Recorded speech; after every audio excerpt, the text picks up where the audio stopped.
The cold weather forcing a later start to Tuesday's Mobile City Council meeting, and when it does start, there is a full agenda. Yeah, a controversial one too. Votes could take place on a couple of measures that have been working their way through the system for the last few months, both pretty hot button. Fox News' Brendan Kirby has a preview.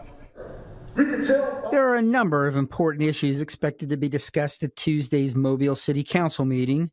There are a couple of police reform initiatives on the agenda, and a speaker signed up to push for marijuana decriminalization. But it's uncertain whether the council will vote on any of them.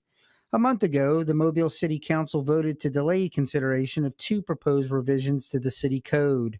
One would make it official policy to disclose police body camera footage upon request, unless contrary to applicable law. The other would restrict the use of pre-dawn raids and no-knock warrants. The 30-day delay is now up. The council could approve the ordinances or formally ask for attorneys general's opinions, as had been discussed in the face of questions about whether the policies violate the city's charter. City Councilman Ben Reynolds tells me enthusiasm on the council for AG's opinions has waned, however. A former Mobile City Council candidate has signed up to speak in favor of a pardon for municipal marijuana convictions and lobbying the legislature to decriminalize the drug. Alabama Attorney General Steve Marshall knocked that idea. We'd have to see specifically what you're talking about, but I can tell you generally any effort to minimize the criminality of marijuana, I would absolutely oppose. Also on the agenda is a resolution to create an organization to promote the construction of affordable housing. This is something District 2 Councilman William Carroll has been working on for several months.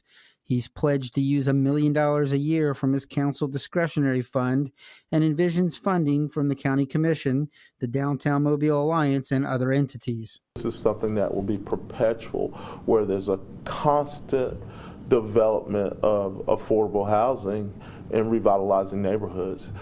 You can't revitalize a neighborhood where we're only doing it in bits and pieces. In order to revitalize a neighborhood, it has to be ongoing with multiple agencies tied to it. This, too, is something that may or may not come up for a vote. Councilman Carroll tells me he needs to make one adjustment and may ask for additional time. Reporting in Mobile, Brendan Kirby, Fox 10 News.